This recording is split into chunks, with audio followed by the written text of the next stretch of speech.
Hello traders, welcome back to the channel.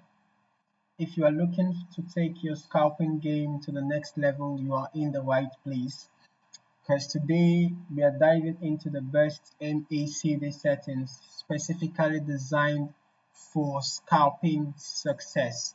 So let's get started. First off, let's quickly cover what the MACD is. Let me add MACD to the chart and then let's explain briefly what the MACD is. So the MACD, or the Moving Average Convergence Divergence, is a trend following momentum indicator that shows the relationship between two moving averages of an asset's price. Okay, it's fantastic for identifying potential buy and sell signals, especially when you are scalping.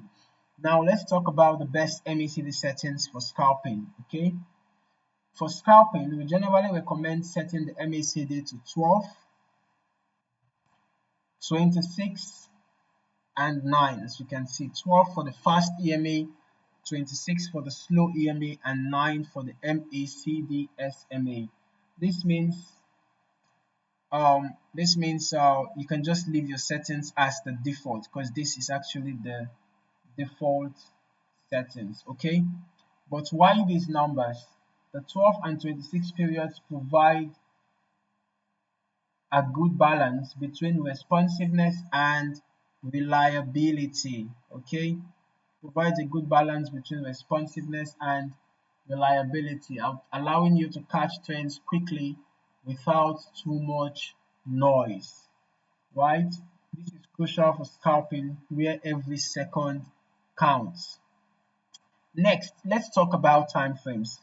Okay, so when scalping, you should primarily use shorter time frames like the 1 minute or the 5 minute charts. You can see I'm currently on the 5 minute chart. But if you want to scalp, you can use the 1 minute chart or you can use the 5 minute charts. Okay, these shorter time frames allow you to see quick price movements and potential opportunities for entry and exit.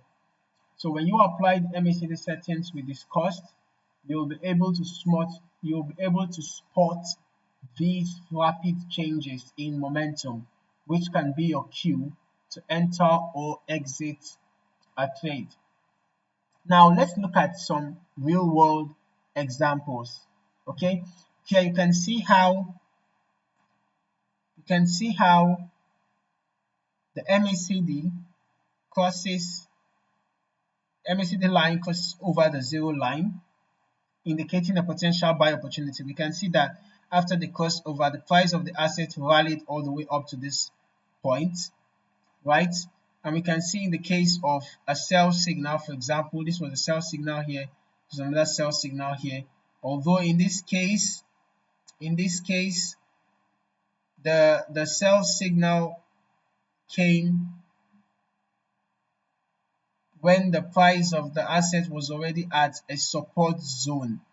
And that's the reason why it's also important to have your support and resistance levels. Anytime you find a sell signal around a support zone, please do not enter that sell.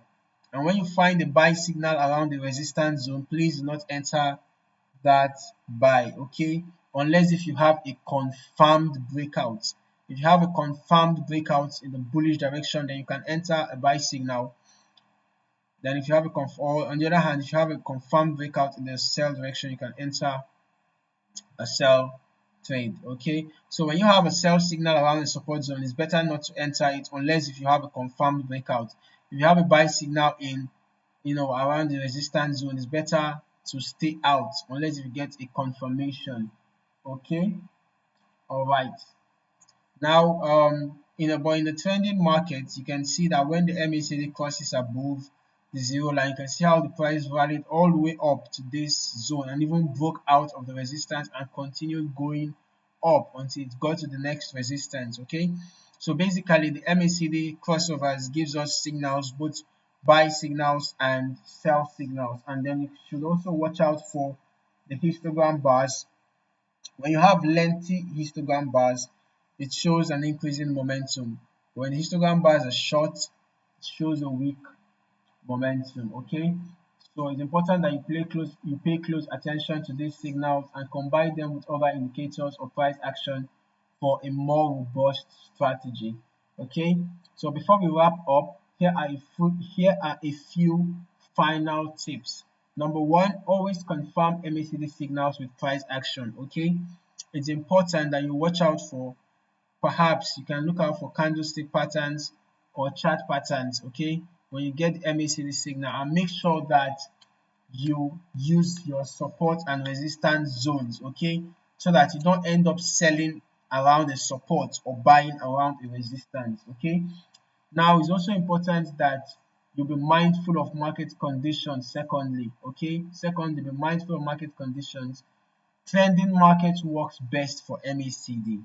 Okay, it works best. We can see that in this example where we had a ranging market, the MACD was giving us a sell signal around the support and a buy signal around the resistance. So it's best to use this indicator in a trending market, especially when you are using the 5 minute chart. Okay, all right. And then thirdly, practice these settings on a demo account before going live. Okay, so thanks for watching. If you found this video helpful, please give it a thumbs up and don't forget to subscribe for more trading tips and strategies. Your support means a lot to us. Happy scalping and see you in the next video.